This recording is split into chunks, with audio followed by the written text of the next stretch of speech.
nagpapasalamat sa muling po ulit binuksan ng ating mahal na Panginoon ang ating mga kaisipan at ang ating mga puso upang muling pag-aralan at pagbulay-bulayin ng kanyang mga salita. Amen po ba? So praise God. So before we proceed to our lesson for tonight, English yun ha, pinag-aralan ko pa yun, Google pa. Hallelujah! So I have three sample questions, exercises, practices, etc. So meron po tayong tatlong tanong. Bago po muna lahat yun, ang ating pong topic is understanding salvation or pag-unawa sa kaligtasan. Ano po ba? So yung pong sinasabi kong three sample questions, ito po ay open forum, so pwede nyo pong sagutin. O sige, number one, sino po yung gustong sumagot? Wala pang tanong yan kung may sagot na. So labas ng mga matatabang. So ito po yung three sample natin bago po tayo pumunta sa pinaka-main topic po ng ating pag-aaralan. So ang unang tanong po dito, sabi po dito, ano yung buhay ko noong hindi ko pa tinatanggap ang Panginoong Hesus? Or ano po yung buhay mo noong hindi mo pa tinatanggap ang ating mahal na Panginoon? So sino po yung pwedeng sumagot? Sige po, Brother Benjamin. Madilim. Sino pa po? Walang kapayapaan. Lasinggera. O lasinggero. Ano pa po? TikToker. Ayun. Amen. Hallelujah. So praise God. Yun po yung mga panahon na hindi pa po natin tinatanggap ang ating mahal na Panginoon. Amen po ba? So lahat ng kalayaan, lahat ng kalayawan nasa atin po. Amen. So sabi nga, nung hindi pa po natin tinatanggap ang ating mahal na Panginoon, which is malaya po tayo. Sa madaling salita, wala pong direksyon or tamang direksyon ng buhay natin. Amen po ba? So tayo po ay nasa madilim. At higit sa lahat, nagkakaroon po tayo ng pagpapasya or pagdesisyon ayon lang po sa ating pong mga kagustuhan. Amen po ba? Amen. Hallelujah. So meron po tayong, ng mga panahon wala pa po tayo sa ating mahal na Panginoon, nandun po yung pakiramdam na nag-aalala ka. So nandun yung nalulungkot ka. Kasi syempre wala ka pa sa ating mahal na Panginoon. Amen po ba? So nandun po yung kawalan natin ng pag-asa. At higit sa lahat, hindi po natin lubos na nauunawaan kung ano po yung tunay na layunin ng ating pong pag-iral, which is ng ating pong mga buhay. Amen po ba? So syempre, hindi pa natin kilala ang Panginoon, hindi pa natin tinatanggap ang ating mahal na Panginoon. So ibig sabihin, ang mga bagay na ito ay wala po sa ating kalooban. Amen? Hallelujah! So number 2, paano mo tinanggap ang Panginoong Hesus? Or paano mo tinanggap ang Panginoong Hesus? So sabi nga po, tinanggap ko ang Panginoong Hesus nung time na maramdaman ko ang kanyang pagmamahal at pagpapatawad habang nakikinig ng kanyang mga salita. Amen po ba? So syempre naka-experience, nung wala pa kayo sa Panginoon, naka-experience kayo, di ba, na meron pupunta sa bahay ninyo. And then mag-share na about Word of God. So syempre kapag naipaliwanag niya kung ano yung buhay ni Jesus para sa'yo, di ba syempre matatouch ka? Ganun pala mabuti yung ating mahal na Panginoon, ganun yung pala kaman. So nandun yun, di ba? Doon papasok yung mararamdaman mo na mahal pala ako ng Panginoon, di ba? Kaya pala akong patawarin ng Panginoon kahit ganito ako karumi, kahit ganito ako makasalanan. Amen po ba? So nandun po makikita natin na nung time na tinanggap natin yung ating mahal na Panginoon, nandun po yung pag-amin natin ng ating mga kasalanan. Amen po ba? Sino po ba yung tumanggap sa ating mahal na Panginoon na okay lang? Walang pag-amin ng kasalanan. Di ba wala? Lahat tayo, di ba? Pag tinanggap mo yung Panginoong Hesus sa buhay mo, syempre, aaminin mo yung kasalanan mo. Amen po ba? Higit sa lahat, hihingi ka ng pagpapatawad sa ating Diyos na buhay. At higit sa lahat, dapat buong puso mo siyang tatanggapin bilang tagapagligtas at Panginoong Hesus sa iyong buhay. Amen po ba? So yun po yung time na tinanggap natin ang mahal na Panginoon. And then kapag tinanggap natin yung mahal na Panginoon, syempre papasok yung mga promises natin sa Kanya. Amen po ba? Di ba nung tinanggap natin yung ating mahal na Panginoon, sino ang hindi nangako sa Diyos? Sino ang hindi nangako sa Diyos? Di ba lahat tayo nangako? Ako nung tinanggap ko yung ating mahal na Panginoon, yung kainitan pa talaga, yung first love ko sa Diyos. Talagang one-to-one kaming nag-usap. Sabi ko, Lord, susunod ako sa'yo. Di ba may pagganyan tayo? Pero hindi natin kasi minsan hawak yung ating pong mga buhay. Pero kapag hinayaan natin na ang Diyos mismo yung humawak sa ating buhay, ay kaya po natin siyang sundin. Amen po ba? Praise God, hallelujah! Palakpak naman dyan! Hallelujah! Palakpak sa Diyos, hindi sa akin, ha? Ayan, sinusian ko na naman kayo, sabi ko ni Brother Benjamin. Pangatlo, so ano daw po yung pinagbago ng buhay ko nung tinanggap ko ang Panginoong Jesus? So kayo po, ano po yung naging buhay nyo nung tinanggap nyo ang ating mahal na Panginoon? Meron po bang gustong sumagot? Nung tinanggap ko yung ating mahal na Panginoon, ano po yung naging pakiramdam nung siya po ay tinanggap mong maging Panginoon ng iyong buhay? Siyempre, nung tinanggap mo yung ating mahal na Panginoon, di ba nandun po yung magkakaroon ka ng tiyak na direksyon? Amen? Magkakaroon ka ng tiyak na pag-asa, tiyak na gabay na nagmumula sa ating mahal na Panginoon. Amen po ba? So, siyempre, kapag tinanggap mo yung ating mahal na Panginoon, doon po yung papasok yung pagiging mapagpasensya mo, mapagmahal mo kuno, mapagbigay mo kuno sa kapwa mo kapatiran, no? Pero dapat diniungaw, dapat tinud-anay. Amen? So, nandun na yung pagiging masunurin mo. Kasi tinanggap mo na nga yung ating mahal na Panginoon. Amen po ba? Tama po. At higit sa lahat, kapag nagkaroon po tayo ng mga problema sa ating pong mga buhay, alam po natin na tayo po ay hindi nag-iisa. Amen po ba? Sapagkat alam po natin na kasama natin ang Diyos. At kapag tinanggap mo ang Panginoong Diyos sa buhay mo, may tiyak at malinaw po talaga sa inyong mga sarili kung ano po talaga yung tunay na pag-uugali na meron tayo. Amen po ba? Sino po ba dito yung may karakter na hanggang ngayon hindi pa kilala kung ano siya? Di ba? Hindi niya alam kung ano talaga siya, kung ano galing meron siya. Pero once na tinanggap natin yung ating mahal na Panginoon, sabi nga, malinaw ang tamang pag-uugali. Amen po ba? At higit sa lahat, ang tunay na kahulugan ng masayang pamumuhay. Hallelujah! Thank you, Lord. Palakpak sa ating mahal na Panginoon. Hallelujah! Praise God, hallelujah. So, we will now begin with the very core of our study. Praise God, hallelujah. Number 1, ito po yung ating pinaka-main topic. Sabi po dito, ano ba ang kaligtasan? Praise God, hallelujah. Ang kaligtasan tinutukoy ng Biblia ay ang pagkaligtas sa pagpaparusa ng Diyos. Ito ang kamatayan sa impyerno at pagkahiwalay ng habang panahon sa Diyos dahil sa kasalanan. So, sa hindi nyo po alam, lahat po talaga ng verses, sinulat ko na, lahat ng pwede kong sabihin, isinulat ko na po para hindi po ako naliligaw. Ano po? Praise God! Ang maligtas naman ay ang maranasan ng kapatawaran at magkaroon ng buhay na walang hanggan. Ito ang makapiling ang Diyos sa langit habang buhay na ipinangako ni Jesucristo sa lahat ng sumasampalataya sa Kanya. Amen po ba? Praise God! So, ito po ay mababasa natin sa aklat ng Hebrews 9:27. Ako na rin po magbabasa para mabilis tayo. Hallelujah! Sabi po sa Hebrews 9:27, at kung paanong itinakda sa mga tao ang mamatay na minsan, at pagkatapos dito ay ang paghukom. Hallelujah! Kung sasaligsigin po natin ang talatang ito sa Hebrews 9:27, so meron po tayong makikita dito na dalawang pangunahing katotohanan. Amen? Ito po ay ang minsan lamang mamatay at ang pangalawa ay ang paghukom. Amen? So sabi, sa minsan lamang tayong mamatay, may pagkakataon ba ba tayong bumangon muli para itama yung ating mga pagkukulang na tayo ay nabubuhay pa? Di ba wala na? Kasi sabi nga, minsan lang tayong mamatay. At pagkatapos dito po ay paghukom. Kasi once na po tayo ay namatay na, hindi na natin pwedeng itama yung mga pagkakamali na gawa natin. Although halimbawa, nasaktan ko si Brother William, hindi mo na siya pwedeng sabihan na, bro, patawad, sakay na nga eh, ano pong magagawa mo, di ba? So ito po yung tapos na po yung ating pagkakataong mamuhay at magpasya dito po sa mundong ibabaw. Amen? So kinakailangan pag-isipan po natin maigi habang tayo pa nabubuhay. And then ang pangalawa po is ang paghukom. Siyempre pagkatapos po natin mamatay, nandun po yung haharap tayo sa ating mahal na Panginoon. Amen po ba?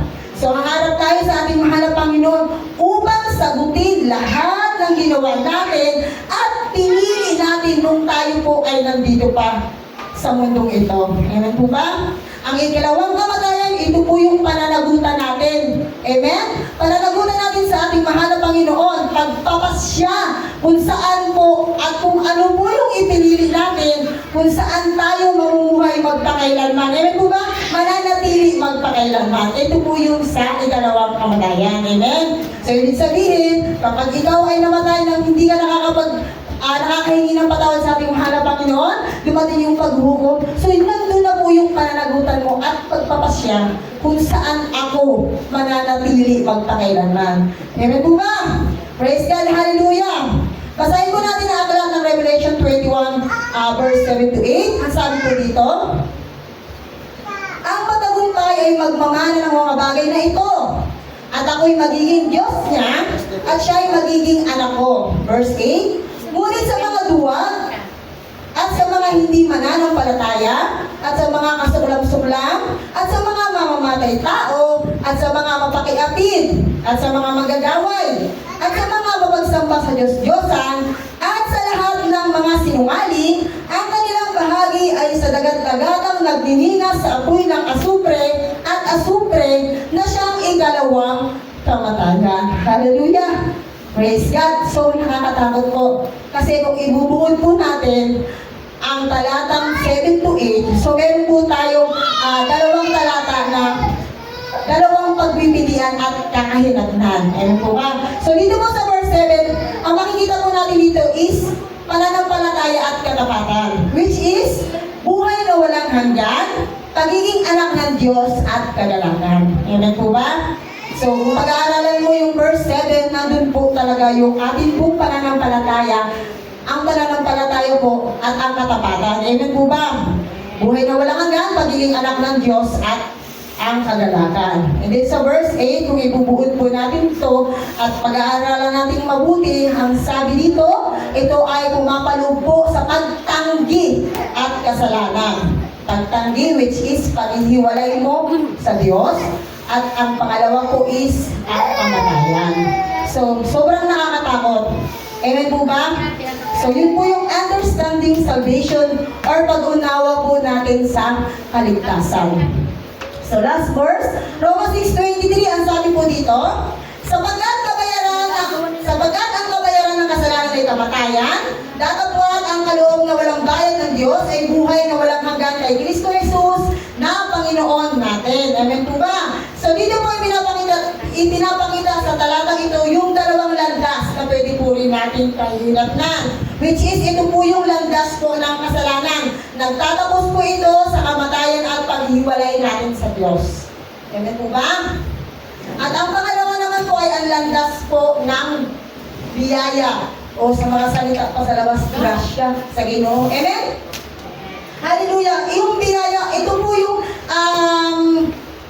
malayang kaloob ng Diyos. Amen? Malayang kaloob ng Diyos na walang hanggan. Na matatanggap po natin once na tinanggap natin si Kristo bilang tagapagligtas natin. Amen? Hallelujah! So number 2 po tayo.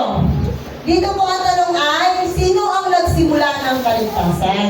Siyempre, alam naman po natin kung sino po yung nagsimula ng kaligtasan. Amen? So sabi nga dito, ang Diyos na may likha ng lahat, hallelujah, at nagbigay ng buhay ng tao ang siyang nagsimula ng kaligtasan. Ano po ba? Siyempre po, bilang tao, hindi po natin kayang iligtas ang ating mga sarili. Sabi pa nga ni Boy Tapang, tayo po ay mahihinang nilalang. Amen po ba? So sa pagiging mahina natin, kayang-kaya po natin ipahamak ang ating mga sarili sa pamamagitan ng kasalanan. Hallelujah! So kaya naman po, dahil tayo po ay mahihina, ay nagpadala ang ating mahal na Panginoon ng tagapagligtas natin. Which is, ito po ay naubasan natin sa aklat ng John 10:16. Nabanggit na ba yung kanila ni Brother Darwin? Ano po? So, binagay na lang daw ang pagsinta ng Diyos, di ba? Sa salita. Kaya, ibinigay na ang kanyang bugtong na anak kung mga sino sa kanya yung sumampalataya ay huwag mapahamak, kundi magkaroon ng buhay na walang hanggan.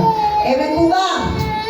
So, nandun po ang pagbibigay ng kaligtasan ng ating mga Panginoon at walang ibang nagsimula dito maliban sa kanya. Amen po ba? So, dito po sa aklat ng Roma 5 verse 8, masyado mabilis po ba? Sabi po dito, datapwat ipinagtatagumili ng Diyos ang kanyang pag-ibig sa atin kasalanan pa, si Kristo ay namatay dahil sa atin. Amen? So, sa ibang salin, ngunit ipinadama ng Diyos ang kanyang pag-ibig sa atin nang mamatay si Kristo para sa atin noong tayo'y makasalanan pa. Ewan po ba?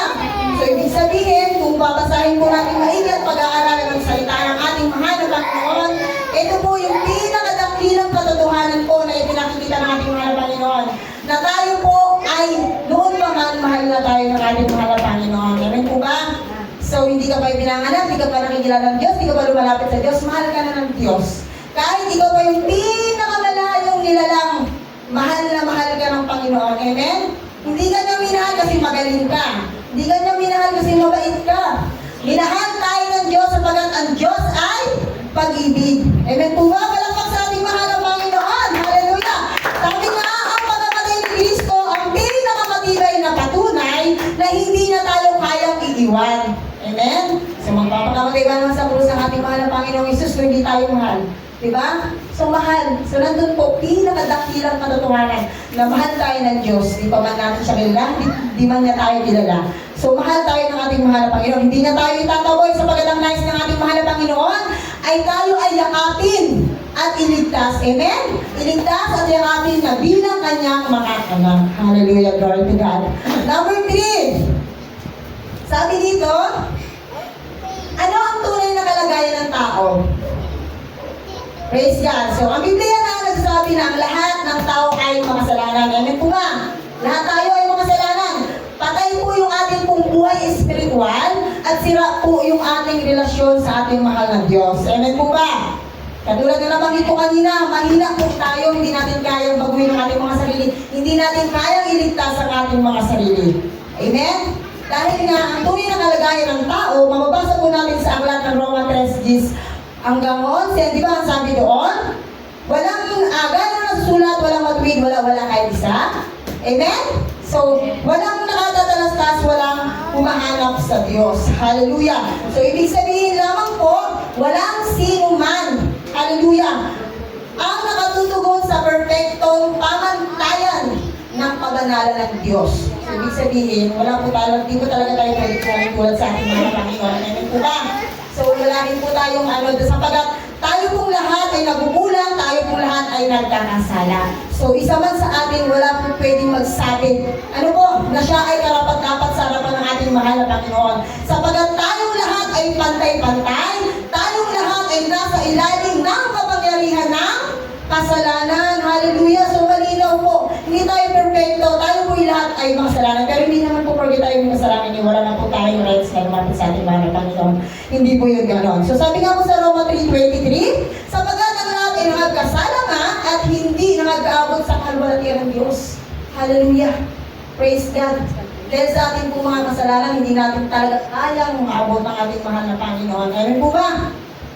Sabi nga po sa Isaiah 59 verse 2, dalion natin kundi pinapaghiwalay ng inyong mga kasamaan kayo at ang inyong Diyos at ang inyong mga kasalanan ang siyang nagpakubli ng kanyang mukha. Amen?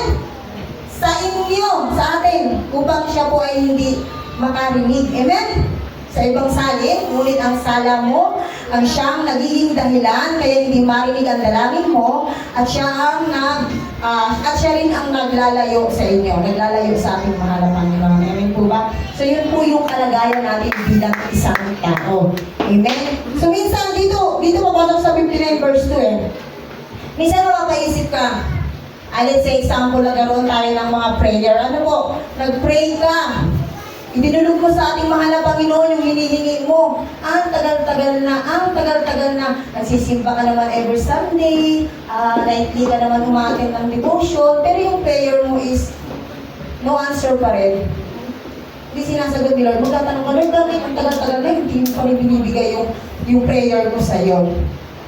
Ngayon, ang tanong, ano ba ang kalagayan mo bilang tao sa pamamagitan ng Diyos? So, dapat tinatanong po natin yan, amen?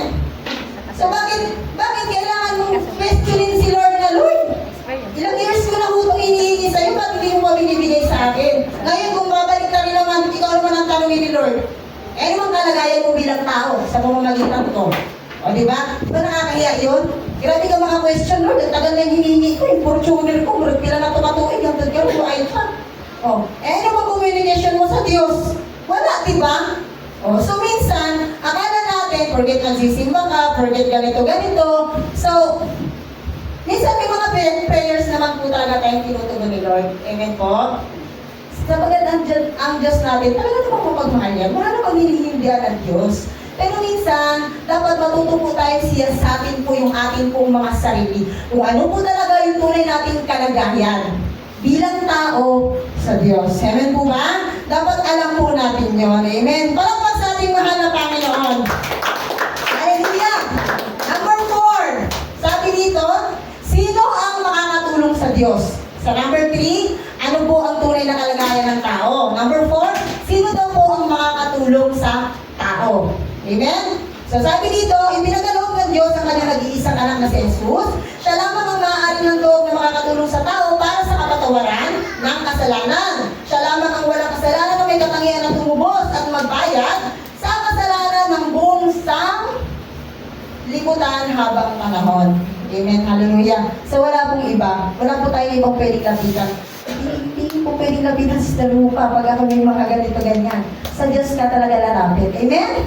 Sapagkat walang ibang makakatulong sa atin. Meron tayong taong pwedeng lapitan sa pamamagitan po ng ating mahal na Panginoon kasi siya yung gagamitin. Pero hindi ka po pwedeng mag-direct sa tao. Unahin mo ang Diyos sapagkat ang sabi, ang Diyos po ang totoong makakatulong sa atin. Amen?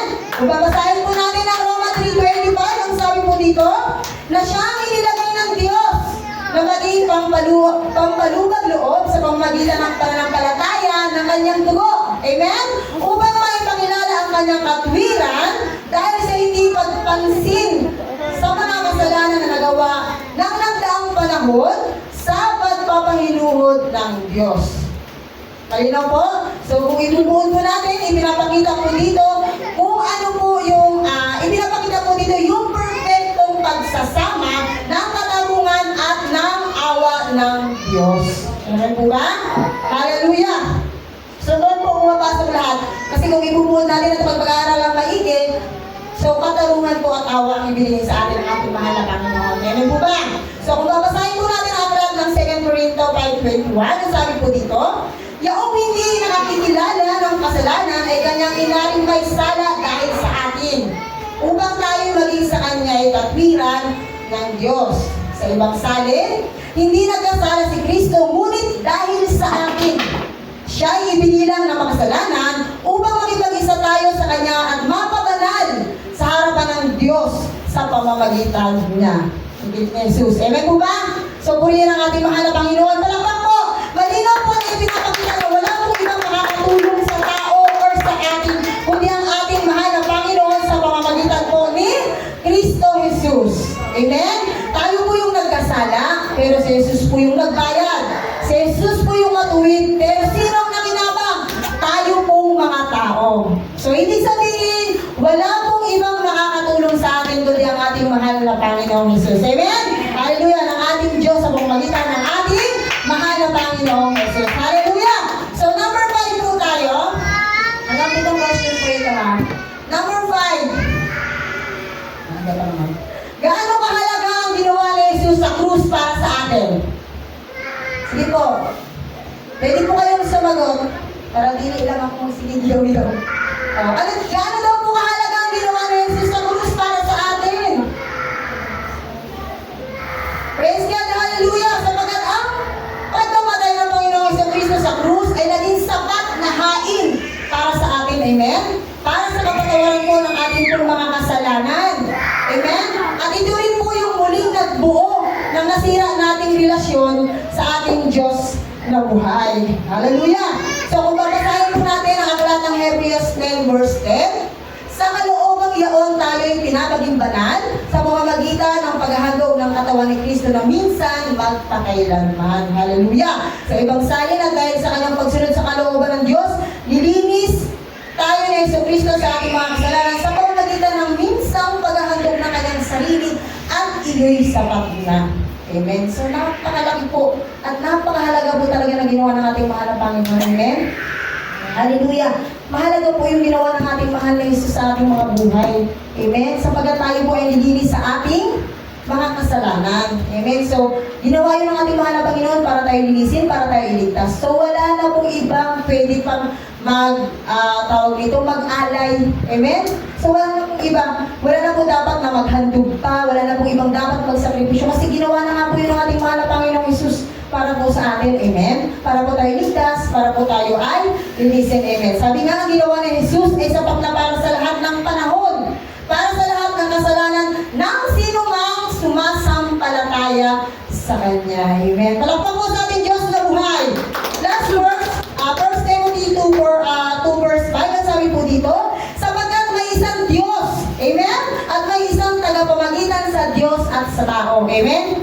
Sa mga tao, ang ating pong Panginoong Jesucristo, amen po ba? So mahalaga po talaga ang ginawa ng ating mahal na Panginoon sapagkat siya lamang po ang may kakayahan na mag-ugnay sa atin at sa Diyos. Amen? Wala pong iba. Ay, yun po yung pinakamahalaga na ginawa ng ating mahal na Panginoon na dapat po bigyan pong importansya natin habang tayo po ay nabubuhay dito sa kalupaan. Hallelujah! So, number 6 po tayo. So, ito naman po. Gaano kahalaga ang ginawa ni Jesus? Number 6. Ano ang gagawin ko? Or ano ang gagawin mo para maligtas? May idea po kayo? So, sabi dito, para maligtas tayo, una, manampalataya ka at tanggapin si Jesus sa iyong buhay bilang Panginoon at tagapagligtas. So, pwede pa, ito po ay nasa aklat ng Roma 10:9-10. Ang sabi po dito, sa revise ko po ito kinuha, kung ipahayag ng inyong mga labi na si Jesus ay Panginoon at mananalig ka ng buong puso na siya ay muling binuhay ng Diyos, maliligtas ka. Amen?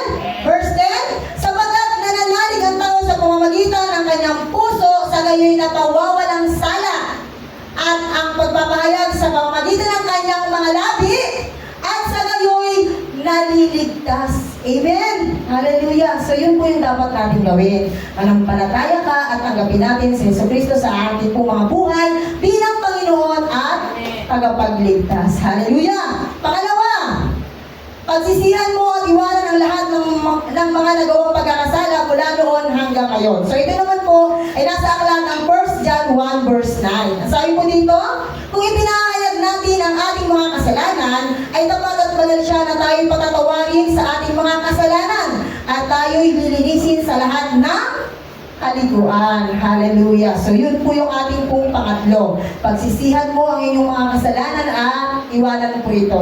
Amen? Kung meron ka pong kasalanan noon, huwag mo nang gawin ngayon. Iwanan mo na kasi yun po yung inutos sa atin ng ating mga naman. Huwag na po nating balikan. Amen? Hallelujah.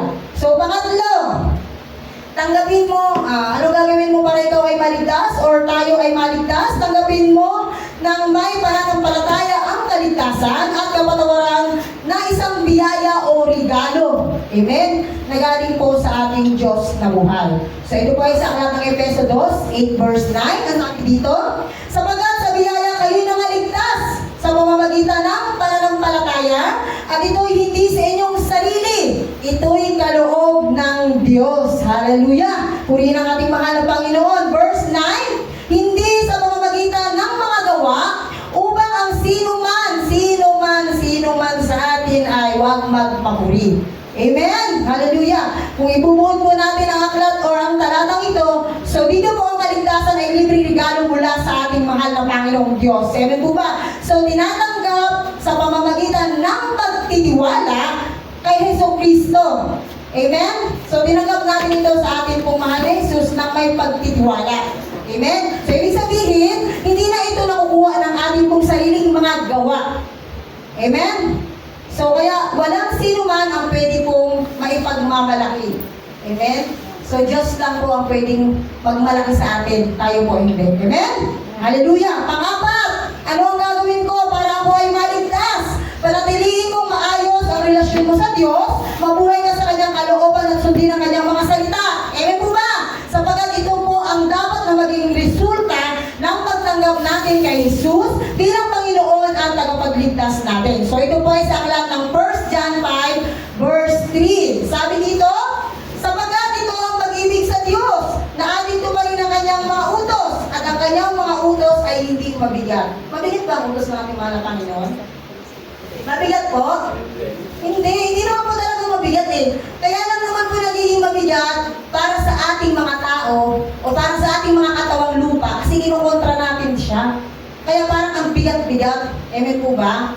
Pero kung susundin natin siya na may kababaang loob, diba? Amen? So nasa puso yung pagsunod natin, wala namang mahirap. Diba? Walang mahirap. Katulad nga ng nauna nating tanong, pag tinanggap mo siya, wala nang mahirap. Basic na lang, ika pa, sabi ng mga bata, di ba? So, hindi po mahirap. No? So, yun lang po ang sinabi ng ating mahal na Panginoon na kinakailangan po natin tupagin natin ang kanyang mga utos. Sapagkat ang kanyang mga utos ay hindi naman talaga mabigat. Nagiging mabigat lang ay musupak man ta. Mga humog man tagutok. Di ba? Yung mga katang-katang na yan, yan yun eh. Yan yung mabigat, yung mga katang na yan. Isa na ako dun. Hallelujah! Praise God po rin yun ang ating mahal na Panginoon. So yun po yung nakakapagpabigat bilang tao at isang mananampalataya at tagasunod ng ating mahal na Panginoon. So yun po yung nakakapagpabigat sa atin. Pero kung tatanggalin po natin yung mga pabigat na yan, so napakaluwan. Hayahay ka pa, Pastor Cinco. Hallelujah! So number 7. Ito po yung last na question natin na sa ating pong topic, Understanding Salvation. So, ang pito pong tanong, sabi dito, ano ang maibibigay ng kaligtasang ito sa buhay ko ngayon? Or sa buhay mo ngayon? Amen. So, sabi nga, ang pagkakaroon ng kaligtasan ay simula ng personal na relasyon sa Diyos. Amen? Amen! Amen. O, palakpak muna sa ating mahal na Panginoon. Hallelujah! Purihin ang ating Diyos na buhay. Ang relasyong ito, ang maibibigay sa iyo ay karapatang maging anak niya. Hallelujah! Purihin ang ating mahal na Panginoon. Ang sarap sa pakiramdam. Diyos ko po, naiiyak ako. Maaari kang lumapit at humingi ng tulong sa iyong Diyos Ama na siya ang magiging kalakasan natin sa panahon po na tayo po ay may mga kabigatan, amen po ba? Or meron po tayong mga problema sa buhay. So yun po yung kayang ibigay ng ating mahal na Panginoon sa pamamagitan ng kaligtasan ng kanyang ipinagkaloob sa bawat isa sa atin. Amen po ba? So sabi po nga sa aklat ng John 1 verse 12, sabi po dito, datapwat ang lahat ng sa kanya ay nagsitanggap ay pinagkalooban niya sila ng karapatang maging mga anak. Amen. Hallelujah. Thank you, Lord. Sa mga tuwid bagay, ang mga nagsisisampalataya sa kanyang pangalan. So, malinaw po, ano po yung naibigay sa atin ng kaligtasan? Hindi kayo nakikinig, ano? Nasasabi ko nga lang eh, binigyan tayo ng karapatang maging mga anak. Nakikinig, hindi. Nakto, pababa ang grades ng mga to. Sabi ko lang eh, ano daw po yung maibigay? Kababanggit lang, wala kayong naisagot. O sadya naman sa bunganga ko lang kayo nakatitin. Hallelujah! Galatia 4 verse 7, ang sabi ko dito, ano ba't hindi ka na alipin, kundi anak, at kung anak, ay tagapagmanak ka nga sa pamamagitan ng Tsaka mabilis. Diyos. Hallelujah po rin ang ating mahal na Panginoon. So kung ipapaliwanag po natin, mula sa pagkagapos, mula sa pagiging dayuhan po natin, ikaw, ako ay ginawang anak ng Diyos. Ewan mo ba? Ang ating pong pagkakakilalan ay hindi na po nakabase sa ating pong mga pagkukulang. Amen po ba? Or pagsisikap. Kundi ito po ay pag-ibig at pagtanggap ng Diyos. Amen? Amen. Pagtanggap ng Diyos sa'yo sa akin dahil kay Kristo. Amen? Hallelujah! Malakpak sa ating mahal na Panginoon. Ano nakikinig kayo? Last verse. Matthew 11:28. Joke lang po yun kasi masyado kayong seryoso. Ang sabi po dito, magsipat ito sa akin kayong lahat na nakapapagal. Amen? At nabibigat ang lubha at kayo'y aking pagpapahingahin. Amen. Hallelujah. Ang sarap sa pakiramdam na yung ibinigay sa ating kaligtasan ng ating mahal na Panginoon. Talaga namang solid. Amen? Solid talaga. Sabi pa nga ni Pastor Teak na, mabait yung manok ko. Ibig sabihin, solid. Amen? Hallelujah. So, napakabuti ng ating mahal na Panginoon. So, madaling salita, kung ikaw, ako ay pagod na sa pakikipaglaban dito sa mundo natin. Amen? Sapagkat napakarami naman po talaga natin pwedeng pagdaanan at paglabanan. Amen? Habang tayo po ay nabubuhay. Pero ganoon pa man, tayo po ay laging inaanyayahan ng ating mahal na Panginoong Hesus na lumapit sa Kanya. Amen? So malaya po tayong lumapit sa ating mahal na Panginoon. Amen? Kasi kapag lumapit ka sa ating mahal na Panginoon, siya yung makapagbibigay sa atin at makapagpapagaan ng ating mga daladalahin. Amen? Yung mga bigat mo, yung mga pasalin mo, talagang ang Diyos ang tunay na makapagbibigay na tunay na kapahingahan. Hallelujah. Muntik na naman tayo din sumala. Praise God. Hallelujah. Salamat sa ating dakilang Diyos na buhay sapagat nariyan siyang palagi upang tayo ay patuloy na gabayan, turuan at ibigay ang mga pag-aaral na dapat natin matutunan ayon sa kanyang mga kalooban. Amen po ba? So bago tayo magtapos, meron po ako ditong hard question and easy question. So sino po gusto sa hard? Labas ang mga matatapang dyan. Anak ko sa buyaw-yaw sa ilang mata na. Sagutin niyo yung tanong. Ito ang tanong sa hard. Sabi po dito sa hard question, pero madali lang naman talaga natin itong sagutin. Pero pag narinig niyo itong question na to, baka pwede natin pag-aralan kung ano talaga yung meron tayo or kung ano yung buhay natin. Amen? Habang tayo po ay nandito. So sabi po sa hard question, masasabi mo ba na ikaw or ako ay tatanggapin ng Diyos sa langit sakaling ikaw o ako ay mamatay ngayon? Pag nasagot mo yan, may isang tanong pa, bakit? O, labas, mga matatapang. O, yun ang sabi dito. Masasabi ba natin na tatanggapin tayo ng ating mahal na Diyos sa langit once na tayo po ay mamatay ngayon? May kasunod pa. Bakit? O, diba? So, habang pinag-aaralan ko po yung topic ko na to, yung lesson ko na to, yung lecture ko na to, pagdating po talaga dito sa hard question na to, makakaisip ka parang 50-50, ano? Nakakatakot. Kung pag-aaralan po natin ang salita ng ating mahal na Panginoon at kung tatanungin mo yung mga sarili mo. Siyempre, ang isasagot natin, kasi nga, kung tatanggapin ka, kung tatanggapin ka ng Panginoon, ang isasagot mo, yes. Siyempre, by faith, yes. Pero ngayon, ang tanong, pagdating doon, tatanggapin ka ba? Dito, malakas ang loob mo, yes. Kasi by faith nga eh, di ba? Oh. Eh pagdating doon sa langit, meron ka palang ditong naiwan na mga something. Nakita kayo ni Lord doon. Oh, ang baba ka sa lupa. Oh, di ba? Ang hirap. Mahirap. No? So ito pong hard question na to, napakabigat. So kapag ito po yung binabasa ko, nanginginig talaga yung luha ko, tapos natatakot po talaga akong matindi. O nandun tayo, syempre, nasa pananampalataya, nagsiserve tayo sa Lord. Syempre, pag sinabi ka na bang mamatay ngayon, isasagot mo, yes. Siyempre, Panginoon ka eh. Yes. Pero pag nandyan ka na. Sa oras na yun, Lord, buhayin mo pa ako, gusto ko pang mabuhay. Diba? Nandun pa yung hindi ka handa. So, kailangan po itong tanong na to, dapat masagot po natin po ng personal. Amen? Oh, that will be your assignment. Walang nakasagot eh. Assignment niyo yan ha. Oh, easy question. Ito po yung easy question natin. Ano ang dapat mong gawin upang ikaw ay pagkaroon ng kaligtasan at mapunta sa langit?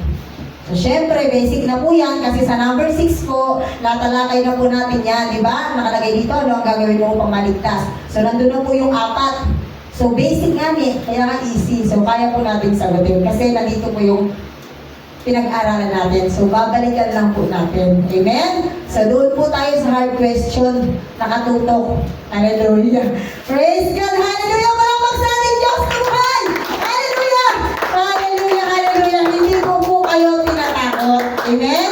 So, ito po yung pinag-aaralan lang natin. So, sabi nga nung sa question natin, dapat alam mo yung tunay mong kalagayan bilang tao. Amen? Bilang tao or bilang mananampalataya ng Diyos.